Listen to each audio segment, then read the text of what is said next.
state of New York labeled me a criminal.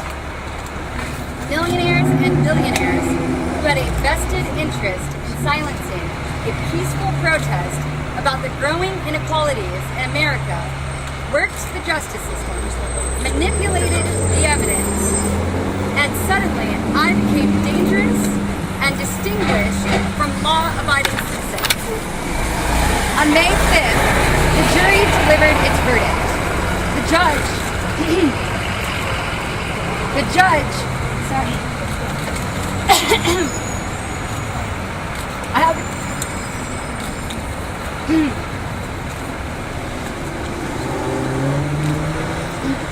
haven't been allowed to speak to myself for a while.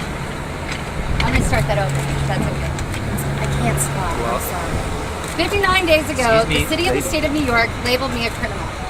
Millionaires and billionaires who had a vested interest in silencing a peaceful protest about the growing inequalities in America worked the justice system, manipulated the evidence presented, and suddenly I became a dangerous and distinguished from law-abiding citizens. On May 5th, the jury delivered its verdict. The judge deemed me undesirable, and officers drove me across that bridge and barred me within. On the outside, I spent my time fighting for freedom and rights. On the inside, I discovered a world where words like freedom and rights don't even exist in the first place. I walked in with one movement and returned to you a representative of another. That bridge right there, that divides the city from Riker's Island, does not only divide two worlds. Today, I hope to bring them closer together. Crossing back over, I have a message to you from several concerned citizens currently serving time at Rose M. Singer Center. Incarceration is meant to prevent crime. Its purpose is to penalize and then return us to the outside world ready to start anew. The world I saw at Rikers isn't concerned with that. Many of the tactics employed seem to be aimed at simple dehumanization. In the interest of returning the facility to its mission and restoring dignity to its inmates, we, the women of Rikers, have several demands that will make this system more functional. These were collectively drafted for me to read to you today. First of all, we demand that we be provided with adequate, safe, and timely health care at all times. That, of course, includes mental health care services and the ability to request female doctors, if desired, at all times for our safety and comfort. We often have to wait for up to 12 hours a day for a simple clinic visit, and occasionally 12 hours a day for up to a full week before we see anyone at all. The women of Rikers feel a special sense of urgency for this demand because of a particular event that occurred recently. About a week ago, our friend Judith died as a result of inadequate medical care. Judith had been in RSMC for a while, but was transferred to our dorm, 4 East A, where I was housed only a few days before her death. She had recently been in the infirmary for a back rub and had been prescribed methadone pills for the pain for quite a while. A few days before she died, they decided to change the medicine to liquid despite her continued dissent. They gave her a dosage of 190 milligrams, which any doctor will tell you is a dangerous dosage, far higher than what anyone should be taking unless it is a serious emergency. Judith was not allowed to turn down the medication or visit the clinic to get the dosage adjusted. After 3 days on that dosage, Judith could no longer remember who she was or where she was, and had begun coughing up blood, accompanied with what we believe were chunks of her liver.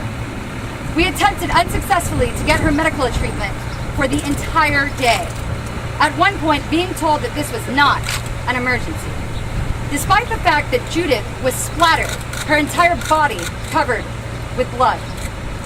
That night, they finally removed her to the hospital, where she remained in critical condition before she passed away a few days ago. This was a clear case of medical malpractice both of the ridiculously high dosage of methadone administered, as well as the refusal of adequate treatment. Stories like this are not anomalies. They are far too common in Rikers Island, and we demand that no more of our sisters be lost to sickness and disease as a result of inadequate medical care. Our next demand is that COs should be required to follow the protocol laid out for them at all times, and that at some point soon, that protocol should be examined to make sure that all rules and procedures are in the best interest of the inmates. We also demand that we have a clear and direct means to file a grievance that will be taken seriously and examined fully so that officers can be properly disciplined and removed from the area quickly when they abuse or endanger us. Recently, my friend Alejandra went to file a grievance about being denied access to medical treatment for a concussion until she awoke the next morning unable to move. When she met with the captain after filing the grievance, she was presented with a different sheet and a different complaint than the one she had provided and was forced to sign it. Inmates should be able to trust that situations like that will not occur, and that our safety and dignity be respected by those designated to supervise us. There is a clear protocol for officers already laid out in the inmate handbook, but it is seldom followed. Officers are allowed to make up the rules as they go, and they get away with it, which we find unacceptable. Because when we break the rules, we go to jail. Our final demand is that we be provided with rehabilitative and educational services that will help us to heal our addictions and gain new skills, and that will make it much easier for us to adjust to the outside and achieve employment when we are released. Specifically for our education, we would like access to a class beyond GED completion, maintenance, and basic computer skills. We would like access to a library and English classes for those attempting to learn English.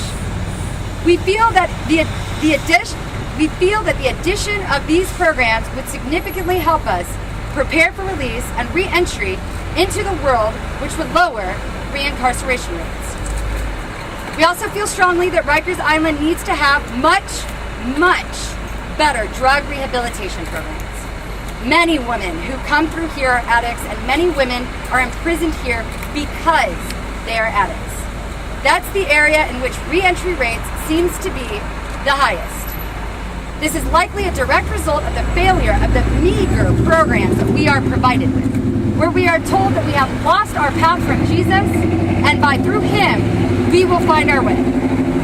Thus, it seems only logical that serious and effective drug rehabilitation programs be provided to those who need them, assuming that the Department of Corrections would like to help work to achieve a better, healthier society and keep as many of us out of jail as possible.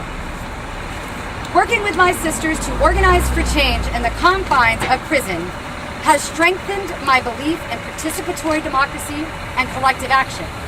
I am inspired by the incredible resilience of incarcerated women that I have encountered. I find faith in their ability to find commonality and a system that is utterly stacked against them. My time at Rikers has changed me permanently, an even more formative experience than Tacati Park itself. Most importantly, I have learned that the only difference between the people we call citizens and those we call criminals is vastly unequal access to resources.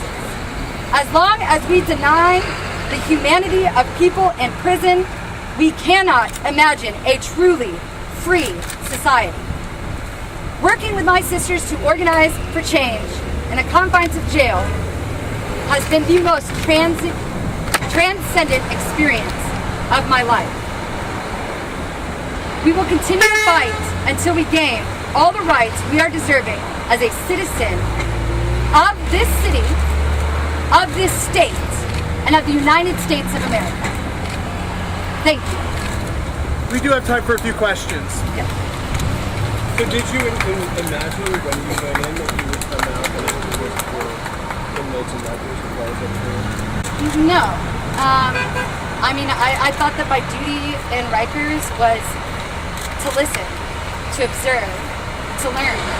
As I said before, I have only recently become labeled as a criminal, and in that sense, I did not feel like it was my place to tell anyone whose life is a matter of not if, but when they will be put here, what it is that they should do or need to do with their lives. I was there to help, and eventually we came together as women to ensure that we would have adequate needs met and try to transform the system. Yes. By the end of my sentence, my guest took 2 to 3 hours longer to get in than anybody else. I was denied any mail or letters through the visiting packages, letters torn up right in front of the people who had written them. I was denied, either denied or limited press the entire time that I was in Rikers. I would say in general, it was much more difficult for me to receive mail. My mail often coming up to 2 or 3 weeks late. And even in the short time that I've been out, have received a number of complaints that their mail was never delivered to me. And to expedite my leaving, running around to get me out, I was separated into a protective custody, denied contact with those that I had come in with and that I would be leaving with, hurried into a black unidentified van that was tinted, instructed that I was going to be released, despite the cries from the women who said, wait, why are we being released? They had not even been seen yet.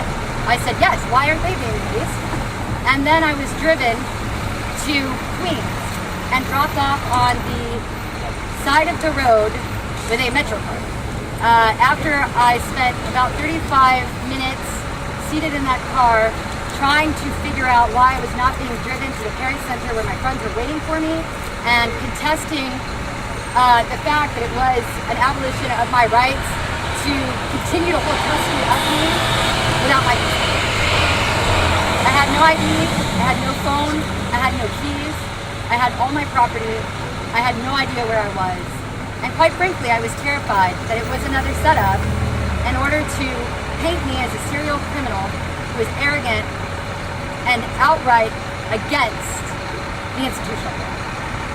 Where exactly were you? I found out from a gentleman who recognized my package as somebody having been just released from jail that I think it was on 9 East. And how did you get out of there? The same young gentleman who turned out to be an activist for Chinese immigrant rights ended up letting me use his cell phone and sitting with me the entire time I was there until my friends showed up via a car and helping me to. I was terrified. I did not want to be alone. Caleb Muffin Press TV. Are you planning any further civil action against anyone to your Grammy logo? Absolutely, but again, when I stood before trial, I was a law-abiding citizen that was worthy of being listened to, worthy of being trusted. Now I'm a felon. I don't know that a civil suit will necessarily work for me any longer. One more question. You mentioned that the Army